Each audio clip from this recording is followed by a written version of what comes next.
Queria inicialmente cumprimentar vocês aqui da Rádio Difusora, do portal Assisite, parabenizá-los aí de uma forma muito especial pela cobertura que vocês tiveram nas eleições aí no último domingo, não só no último domingo, mas desde o momento da pré-candidatura, depois passando pela candidatura. Acho que é um movimento de democracia que vocês fizeram importante como imprensa regional.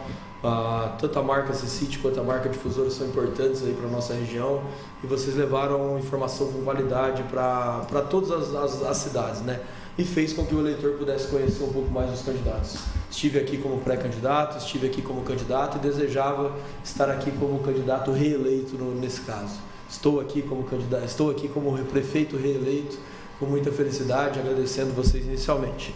Bom, no segundo momento, eu agradeço muito a população de Palmital, né? E aí um agradecimento muito abrangente a todos que participaram da nossa campanha, a nossa vice-prefeita Anelisa, a minha mãe, a ex-prefeita, a professora Ismênia, que esteve com a gente ao longo desses 45 dias de caminhada também, o ex-prefeito Nardão, minha equipe de apoio, os nossos candidatos a vereadores, a equipe das bandeiras, todo mundo que fez parte aí dessa construção de campanha, uma construção de campanha com muitas propostas, uma construção de campanha de duas pessoas do bem que não hesitaram em nenhum momento em poder levar propostas e poder levar ações que pudessem mudar a realidade da nossa população. Então fica aqui os meus agradecimentos a essa equipe e o meu agradecimento aí às 9.244 pessoas que confiaram o voto na urna no último dia 6 de outubro, na dupla Luiz Gustavo e Anelisa mais uma vez. Fazer um balanço primeiro, primeira vez lá em 2020, quando cogitaram o nome do senhor para ser prefeito de Palmital, para disputar a prefeitura de Palmital, o senhor vai, vence, hoje o senhor praticamente dobra o número de votos da primeira eleição. Qual que é a sensação, aquele Luiz Gustavo de 2020 para esse Luiz Gustavo de 2024, consolidando um trabalho nas urnas? Acho que é uma sensação de um primeiro momento de dever cumprido e principalmente de uma palavra que eu acho que vai caber muito nessa entrevista aqui, de reconhecimento. Reconhecimento da população ao que foi implementado nos 4 primeiros anos do nosso governo, né? A gente que disse isso muito nos nossos eventos políticos aí nos últimos dias. A gente desde o primeiro momento, desde o dia 1º de janeiro de 2021, a gente entrou ali com muita seriedade para poder trabalhar em prol da nossa população, levando políticas públicas de qualidade e principalmente atendendo aos anseios das pessoas que mais precisam de um serviço público de qualidade. Acho que esses 9.244 votos é muito reflexo de que a população de Palmital entendeu o trabalho que a gente executou. A gente que entrou em 2021 em meio a uma pandemia, a gente superou aquele momento, tivemos perdas aí complicadas naquele cenário, mas a gente conseguiu superar e conseguiu trilhar um governo aí de efetividade para a nossa população. A gente faz história com essa votação no município de Palmital e acho que a população deu esse retorno de reconhecimento mesmo. Fico muito grato porque eu digo para as pessoas que quando você olha para trás e você vê que há 4 anos atrás você teve 40% dos votos e você poder elevar a sua votação para 74% dos votos, é sinal de que você traz uma responsabilidade ainda maior para esse próximo mandato, né? Então, fiquei muito contente, fiquei surpreso de uma forma muito positiva de ter essa valorização de trabalho, de ter esse reconhecimento por parte da nossa população. A juventude você é jovem, eu peguei aqui por causa dos 34 anos. O jovem de Palmital, ele quis participar da eleição, o que você faz hoje do pós-eleição? Sim, eu acredito que a gente teve uma votação em massa aí da juventude. Digo isso muito baseado pelas andanças que a gente teve na cidade, né? A gente, quando faz essa campanha corpo a corpo, né, te dá várias experiências aí. E uma das experiências é você poder conversar com a juventude, você poder conversar com os adolescentes aí que vão para o primeiro voto, né? Então, quando a gente chegava nas casas e via alguma pessoa algum adolescente te atendendo, né, no caso, a gente sempre tinha um cuidado de perguntar: e aí, você tirou título, você vai votar, tal? E muitos dos adolescentes, 16, 17, 18 anos, e que iam sim às urnas, fizeram questão de tirar título para estar lá votando, né? Acredito que a sua grande maioria votou em mim, né? Devido à votação expressiva que a gente teve.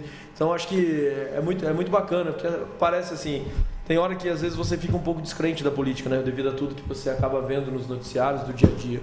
Mas é importante que a gente tenha jovens aí querendo galgar posicionamentos acima, querendo ser representantes mesmo dos anseios da população. Eu fico muito contente quando às vezes eu sou abordado por algum jovem para fazer uma pergunta um pouco mais aprofundada, para querer saber um pouco mais do que a gente vivenciou de experiência, porque acho que isso motiva.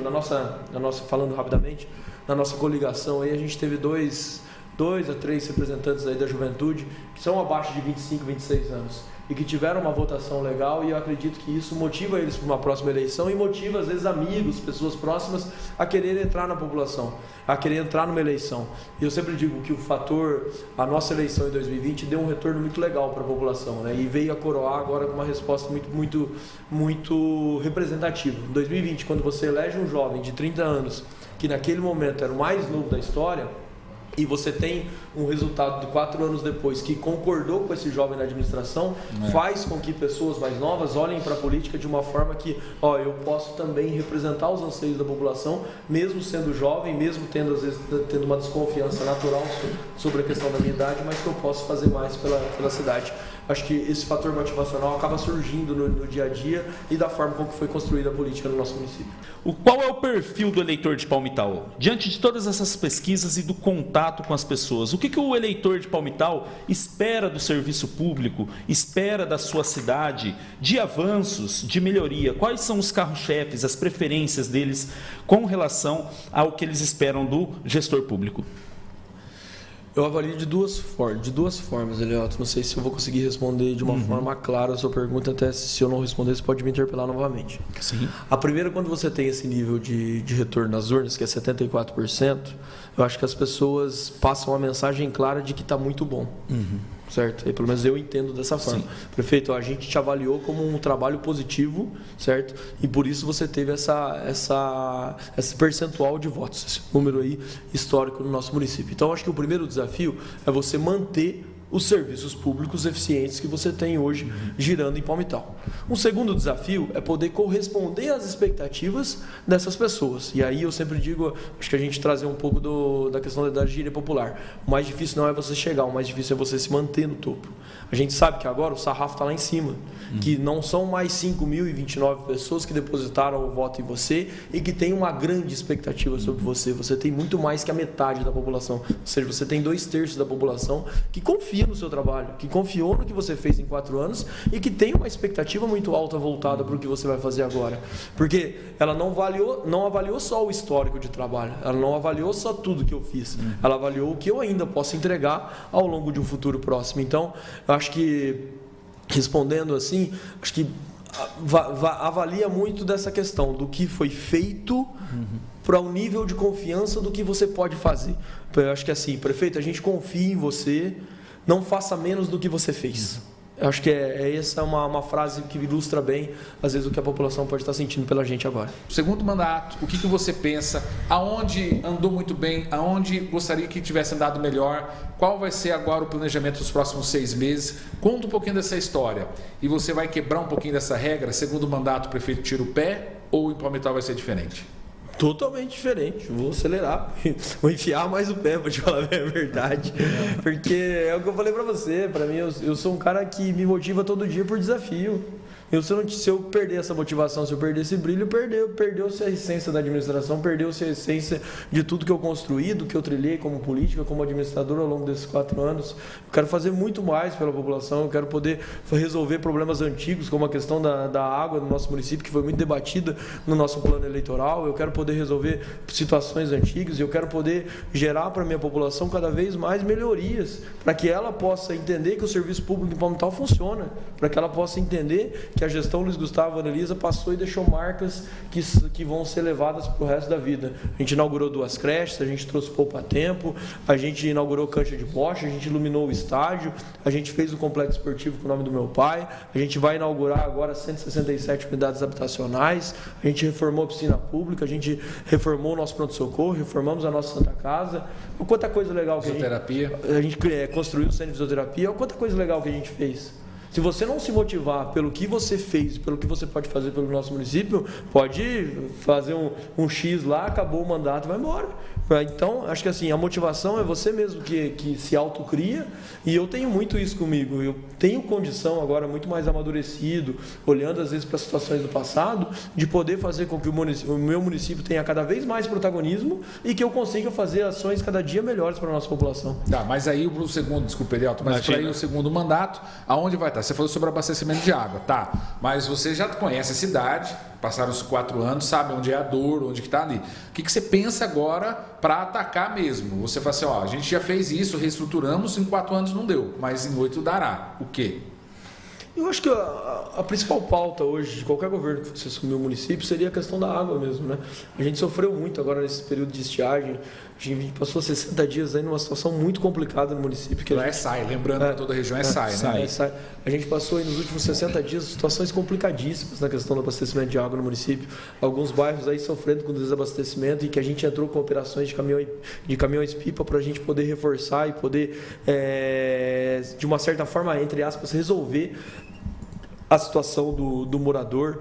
Eu acho que o principal desafio é resolver essa questão. Ninguém deseja chegar na sua residência, ligar o chuveiro e não sair água. Você teve um dia exaustivo, às vezes, de trabalho, você está suado, você está cansado, você só quer tomar um banho e deitar. Se você ligar o chuveiro e não tiver água, de que adianta do que adianta você fazer um monte de ação, sendo que às vezes o básico você não conseguiu fazer, certo? E eu vejo que houve uma compreensão muito grande da população de Palmital, não só de Palmital, até porque o problema não foi só lá, o problema foi no país inteiro. Quantos e quantos municípios decretaram a situação de emergência na questão de água, e a gente via uma oposição querendo fazer picuinha, querendo ir em casa de morador, querendo fazer uma situaçãozinha ou outra para querer tripudiar, e nenhum momento, e todos os momentos a gente foi com uma ação muito explicativa do que estava acontecendo, do quanto a gente perdeu na questão de produção de água naquele momento, de como funcionavam os nossos caminhões-pipa, de como o morador poderia pedir os nossos caminhões-pipa, e falando de futuro, falando de propostas que a gente poderia implementar para poder solucionar essa questão do abastecimento. Torna a falar aqui uma coisa que eu falei muito